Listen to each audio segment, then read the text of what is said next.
Hey there, it's Kat, and this is Brews and Reviews.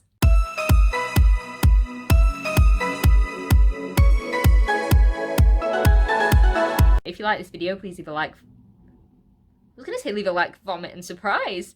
What? So you may have noticed I'm in a slightly different position. My normal filming place is over there. And you know what? It's because I'm sat down. I needed to have some, like, comfy sofa time with a cat blanket and a hot water bottle and my favourite mug and my favourite jumper because I'm having a time. I'm having a time, guys, but we're not going to talk about it. I'm just having a time mental health-wise. Anyway, let's talk about the entire reason we're here. I'm here to do the end of year book tag, and that was created by Ariel Bassett. Hey guys, it's Kat from the next day. It's actually night now, so I mean, excuse the lighting, but I couldn't be bothered to drag out my light for this little tiny snippet of video. But I was actually watching BookTube this morning and I noticed that I'd been tagged by Victoria from What Victoria Read in this video, so I actually have been tagged for this video. So anyway, yes, thanks Victoria for tagging me. And yeah, back to your regularly scheduled programming. I'm just gonna go through it because why the hell not? Although I'm gonna have to put this down because it's hot and my hot water bottle is really hot and my radiator right next to me is really hot and I may have overestimated my need to be hot right now.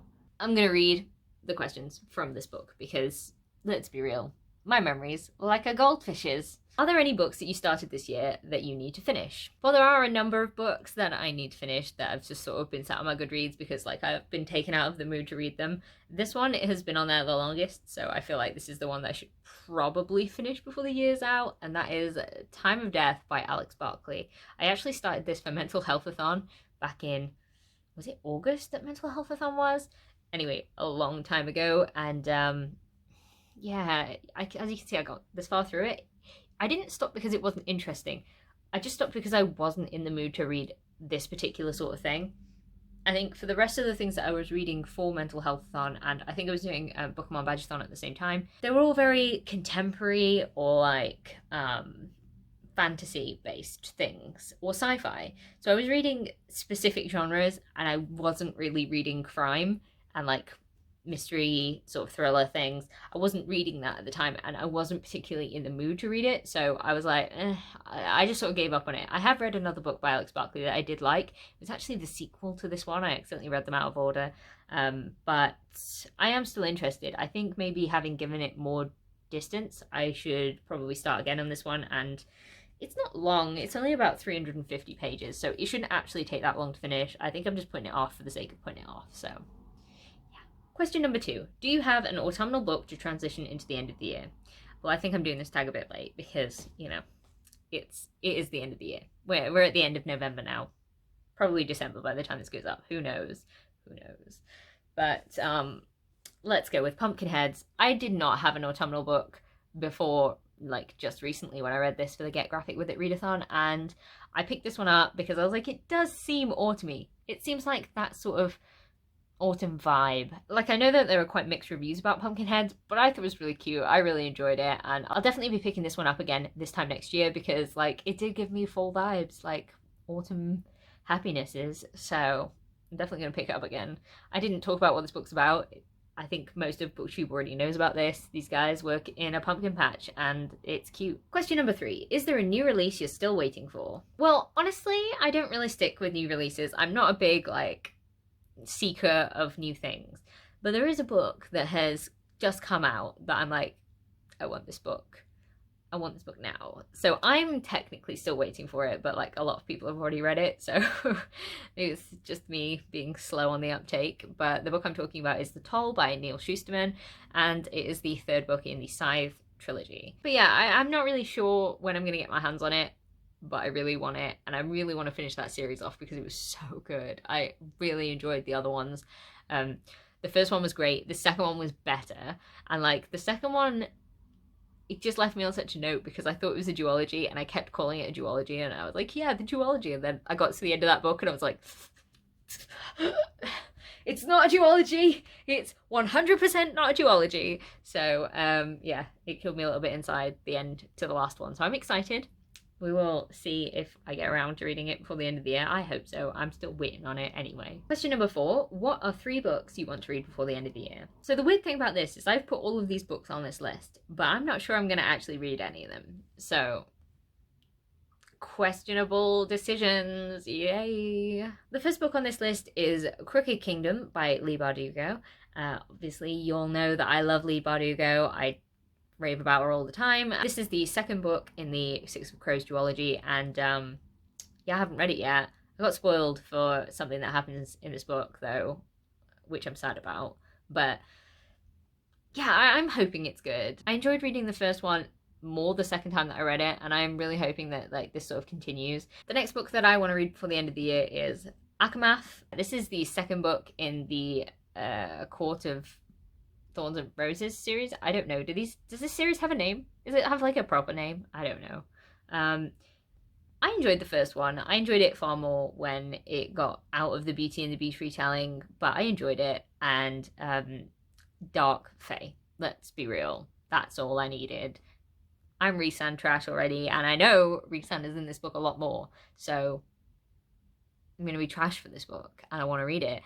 You know what the problem is? It's like 600 pages long, and there's not that much of the year left. So am I going to fit this boy in with Crooked Kingdom and the next chunky one I've got? Probably not. Probably not. We'll see. So the last book that I want to get to before the end of the year was actually sent to me for review by the author, and I'm really excited to read it. It sounds really up my alley and very along the lines of David Gemmell-ish, so I'm super psyched for that, to be honest. And it is Wildcat by J.P. Harker.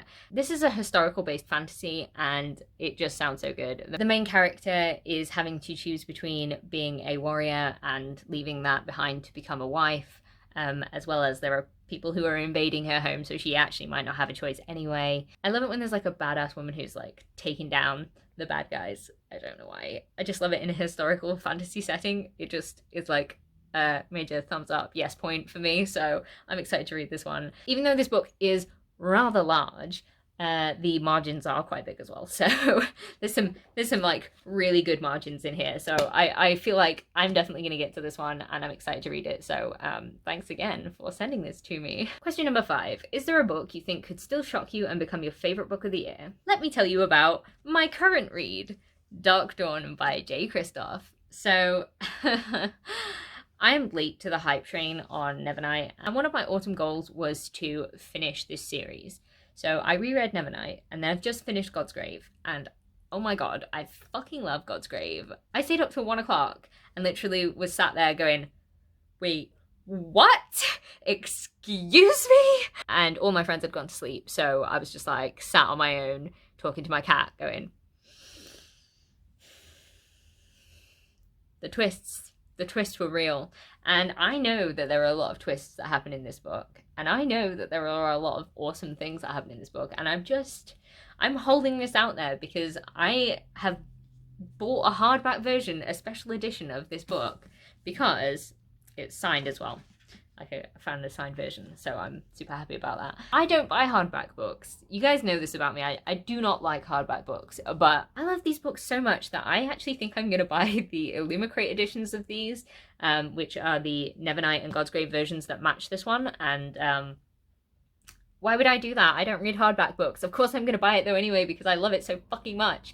And I feel like this one might make it onto the shocking favorites of the year list, so I mean I hope it does. I've heard it's really good, and I've seen lots of people reacting to the ending, though I totally out of context because I have no idea what's gonna happen, but like I think I know what's gonna happen, but I mean who the fuck knows. Question number 6 is, have you already started making reading plans for 2019?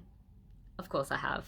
I am a super over planner, and I am going to have another bullet journal for next year. So I wanted to sort of figure out the spreads that I could do for that. I'm a big fan of like overarching spreads that count up things like on a yearly basis rather than just a monthly one, but I do like my monthly spreads as well. So I'm trying to figure out what sort of thing that I actually want to record in my bullet journal, and I'm going to start those at the back of the book, and then on the monthly spreads I'm going to go from the front of the book. And yeah, I have been planning a lot of things. I kind of want to be a bit more organized with my reading, rather than just reading with the mood. I mean, I like reading based on my mood, but it's not as conducive to reading all of the books on my shelves. I realize that when I read based on my mood, I tend to pick shorter books, or I don't know, certain types of books. There's definitely a type of book that I completely avoid, and I want to read more larger books. I want to read things that are more out of my comfort zone. Things like massive fantasy books are a thing that I actually want to plan to read, because it's not that I don't want to read them, I always really enjoy them, but I think I avoid them just because they're big, and I'm like, oh, it's going to take me ages to read, so I won't. Like, terrible. It's a terrible thing. So if I actually plan in that I actually want to read those things, because I do want to read them and I want to get through them, I'm just really rubbish at doing that. So hopefully my planning will solve my problem. The other thing that I'm really going to be focusing on next year is finishing series. I have done better at that this year. I was really bad at it the year before, but this year I've been like, no, I'm going to read this entire series and I'm going to read it all the way through. And hopefully I can do that next year, because I am finding that what I'm doing is having to reread the first book in a lot of these different series and then go back to it again, because it's been so long since I read it, and I'm like, no, I'm going to continue with that, and so I don't have to do it again. I'm going to read them all in one go. I think I've only really noticed that I do that now that I read such a high quantity of books, because I've read 159 books, I think, at the moment, by the time this video is going up. You just don't remember the exact details, the finer points of characters and things like that. So I actually think it is really important to read a series all in one go so you get the most out of it. At least for me. I think I'm starting to get that, and I like that way of going through it. I think I just went off on a massive tangent. Sorry, guys. That's actually the end of the tag. I'm not going to tag anyone, because you either want to do this tag or you don't, and it's quite late as it is to do it. So yeah, if you like this video, please leave a like, comment, subscribe, and I'll see you in the next one. Bye!